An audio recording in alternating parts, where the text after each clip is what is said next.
आज 23 जुलाई 2026 है। दिन है बृहस्पतिवार का और मेरा नाम है प्रदीप शुक्ला। यह वीडियो सिर्फ एजुकेशनल पर्पज है। ना मैं कोई भी स्टॉक खरीदने की सलाह देता हूँ, ना ही बेचने की। आप जिस भी कंपनी के शेयर को खरीदना, खुद रिसर्च करना, एनालाइज करना, अपने फाइनेंशियल एडवाइजर की राय जरूर लेना, तब जाकर अपने पैसे को किसी भी कंपनी पे इन्वेस्ट करना।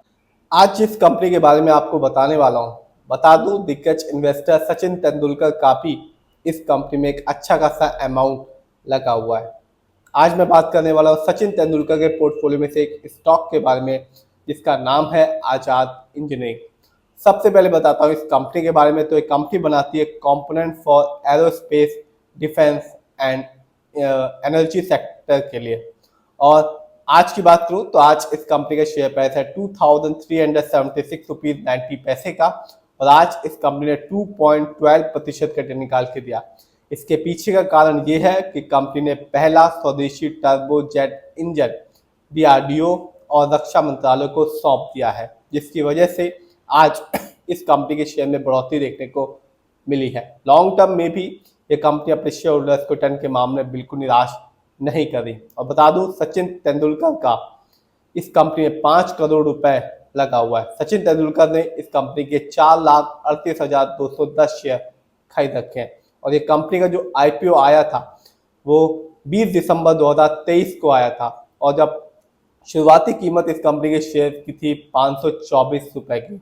और आज के दिन आप देखेंगे तो इस कंपनी का शेयर प्राइस है 2376 रुपीज 90 पैसे का। तो जब से आईपीओ आया तब से ही इस कंपनी के शेयर में अच्छी खासी जो बढ़ोतरी है वो देखने को मिली है। और आज भी इस कंपनी ने 2.12% का रिटर्न निकाल के दिया है। इसके पीछे का कारण बता चुका हूँ। कंपनी ने पहला स्वदेशी टर्बोजेट इंजन डीआरडीओ और रक्षा मंत्रालय को सौंप दिया है, जिस वजह से आज इस कंपनी के शेयर में बढ़ोतरी देखने को मिली। ये तो बात रही आज की, लेकिन मैं हमेशा कहता हूं कि आप लॉन्ग टर्म रिटर्न देखना, तब जाकर ही किसी भी कंपनी में अपना पैसा लगाना। यदि बात करें इस कंपनी की, तो एक साल में इस कंपनी ने अपने शेयर होल्डर्स को बिल्कुल भी मायूस नहीं किया।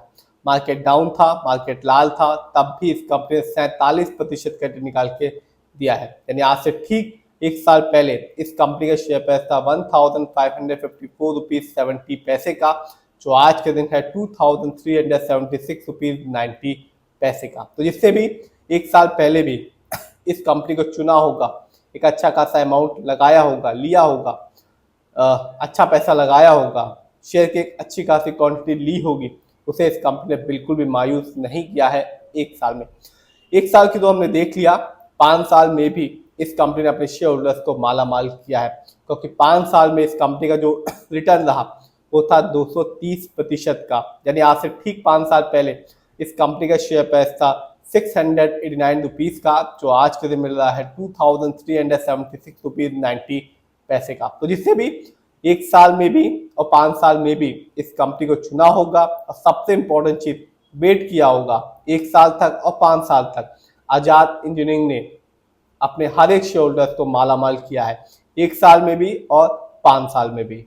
देखते हैं इस कंपनी के स्टॉक के परफॉर्मेंस को। तो एक साल में इस कंपनी का जो हाईएस्ट शेयर प्राइस गया वो गया 2530 रुपीज का, जबकि एक साल में इस कंपनी का लोएस्ट शेयर प्राइस आया 1360 रुपीज का। देखते हैं इस कंपनी के फंडामेंटल्स को। तो जो कंपनी का मार्केट कैप है वो है 15,029 करोड़ का। ये कंपनी मिड कैप की है, क्योंकि मार्केट कैप 5,000 करोड़ के ऊपर का है और 20,000 करोड़ के बीच का। पीबी रेशियो 9.83 है। शेयर मार्केट में एक अच्छा पीबी रेशियो कहलाता है 1 से लेकर 3 के बीच में। यदि कंपनी का जो पीबी रेशियो है वो 1 से कम होता है तो बताता है कंपनी का शेयर सस्ता है, लेकिन कंपनी की जो स्थिति है वो सही नहीं है। यदि कंपनी का पीबी रेशियो 3 से ज्यादा है तो बताता है कंपनी का शेयर महंगा है, लेकिन निवेशकों को कंपनी के फ्यूचर में बहुत ज्यादा उम्मीदें लगी हुई है। इंडस्ट्री पी 48.40 है। शेयर मार्केट में एक अच्छा इंडस्ट्री पी कहलाता है 20 से लेकर 25 के बीच में। ये बताता है जो कंपनी का स्टॉक है मार्केट में कैसा परफॉर्म कर रहा है। क्या वो बहुत ज्यादा महंगा तो नहीं हो गया शेयर मार्केट में, क्या बहुत ज्यादा सस्ता तो नहीं हो गया कंपनी का शेयर मार्केट में। डेप्ट टू इक्विटी यानी कि लोन कर्ज, कंपनी का डेप्ट टू इक्विटी है 0.31। आप भी देख सकते हैं इस कंपनी पर लोन कर्ज बिल्कुल भी नहीं है। आरओई यानी कि रिटर्न ऑन इक्विटी, यानी कि आपने कंपनी को पैसा दिया, कंपनी ने उन्हें नए प्रोजेक्ट्स में लगाया और प्रोजेक्ट से कंपनी ने कितना कमाया, इसी को कहते हैं आरओई। इस कंपनी का आरओई है 8.69% का, कम है थोड़ा, क्योंकि शेयर मार्केट में एक अच्छा जो आरओई कहलाता है वो होता है 15% से लेकर 20% के बीच में। और मेरा मानना है कि आप जब भी कभी भी किसी भी कंपनी के फंडामेंटल्स को देखें तो आरओई जरूर चेक करें, क्योंकि ये बताता है कंपनी कैसे आपके पैसे को इस्तेमाल कर रही है। यदि कंपनी का आरओई हाई होता है या पॉजिटिव होता है तो साफ बताएगा कंपनी आपके पैसे को सही से इस्तेमाल कर रही है, जिससे आगे चल के फ्यूचर में कंपनी आपको एक अच्छा खासा रिटर्न दे पाएगी। यदि कंपनी का आरओई कम होता है या नेगेटिव होता है तो साफ बताएगा कंपनी आपके पैसे को सही से इस्तेमाल नहीं कर पा रही, जिससे रिटर्न पाने की जो पॉसिबिलिटीज होती है लॉन्ग टर्म में बहुत ज़्यादा कम हो जाती है।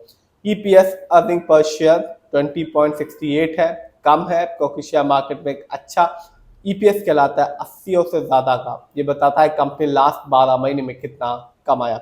बुक वैल्यू 236.74 है। बुक वैल्यू का मतलब होता है कंपनी यदि अपनी सारी संपत्ति को बेच दे, अपनी लायबिलिटीज को पे कर दे, इसके बाद जो अमाउंट बचता है उसको total number of share holder से डिवाइड करने के बाद जो अमाउंट आता है वही अमाउंट हर एक शेयर होल्डर्स के अकाउंट में जाएगा, और बढ़ता हुआ बुक वैल्यू अच्छा माना जाता है। देखते हैं इस कंपनी के फाइनेंशियल कंडीशन को। तो मार्च क्वार्टर में इस कंपनी का रेवेन्यू रहा 178 करोड़ का, जबकि 2025 में इस कंपनी का ईयरली जो रेवेन्यू था वो था 468 करोड़ का। प्रॉफिट मार्च क्वार्टर में इस कंपनी का प्रॉफिट रहा 37 करोड़ का, जबकि 2025 में इस कंपनी का ईयरली प्रॉफिट था 87 करोड़ का। जानते हैं आजाद इंजीनियरिंग में किसका कितना पैसा लगा हुआ है, यानी कि शेयर होल्डिंग पैटर्न।